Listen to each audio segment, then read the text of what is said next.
বড় বড় গরুগুলির যেভাবে নাম দিছে, মেসি নাম দিছে, এইটা তাদের করা ঠিক হচ্ছে না। গত সরকার একটা ফল্ট করছে, যার কারণে দেশের যে টাকা ছিল সমস্ত টাকাগুলি তারা নিয়ে চলে গেছে, যার কারণে মানুষের হাতে কোনো টাকা নেই, যার কারণে তেমন কোনো কাস্টমারও আসছে না। প্রতি বছর কোরবানির ঈদের আগে দেশের বিভিন্ন স্থানে জমে ওঠে গরুর হাট।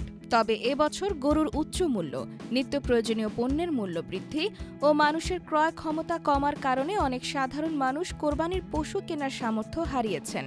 এতে গরুর হাটে ক্রেতার সংখ্যা আগের তুলনায় এবার বেশ কমেছে।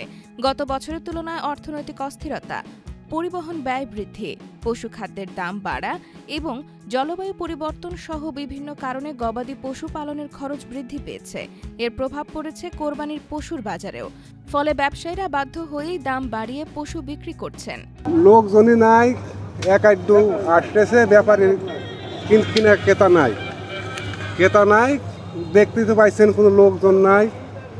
এবার যে কী হবে তো বুঝতে পারছি না। ভাব তো খুব ভালো মনে হচ্ছে না যে গরু পাইছি, খাওয়া দাওয়া খরচ খরচা বেশি, তো কোনো ক্রেতা পাইছি না, তো খুব টেনশনের ভিতরে আছি রে ভাই। এর আগে তো বেচা কিনা ঠিকঠাক হয়েছে, এর আগে হয়তো এক আধটু হয়তো, তো এবার দেখছি কিছুই নাই, একেবারে বেচা কিনা নাই।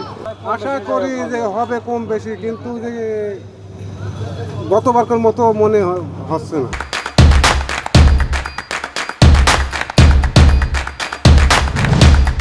ওদের আসলে কস্টিং বেশি দেখাচ্ছে, যে তাদের খাবারের দাম বেশি, তাদের অন্যান্য খরচ বেশি, তাদের সমস্ত কিছু আদার্স খরচ বেশি, যার কারণেই আপনার যে ওরা গরুর দাম বেশি যাচ্ছে, যার কারণে হাটে এসে গরুও নিতে পারছি না।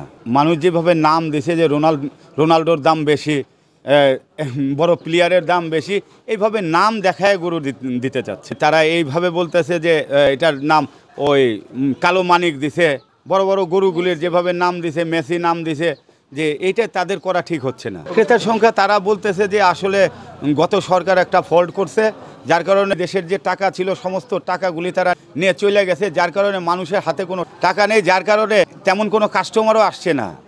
যারা আসছে ছোটোখাটো কিছু কাস্টমার আসছে, আইসা চলে যেতেছে, দাম বেশি শুই না। অন্যদিকে সাধারণ ক্রেতারা বলছেন হাটে গিয়ে দাম দেখে হতাশ হয়ে ফিরতে বাধ্য হচ্ছেন। অনেকেই আবার অভিযোগ করছেন তারকাদের নাম নিয়ে হাঁকানো হচ্ছে অতিরিক্ত দাম। গরুর হাটে বিক্রেতারাও এই পরিস্থিতিতে কিছুটা উদ্বিগ্ন, পাশাপাশি বাজার ব্যবস্থাপনার দুর্বলতা। তবে শুধু দাম নয়, পরিবহন ব্যয় এবং শহরের হাটগুলোতে অতিরিক্ত খাজনা ও ভাড়া ক্রেতাদের বিরক্ত করছে। কোরবানির হাট শুধু ধর্মীয় বিষয় নয়, এটি একটি বড় অর্থনৈতিক কর্মকাণ্ডের অংশ। এই খাতে ভারসাম্যপূর্ণ মূল্য এবং সুসংগঠিত বাজার ব্যবস্থাপনা থাকলে ক্রেতা বিক্রেতা উভয় পক্ষই উপকৃত হবেন।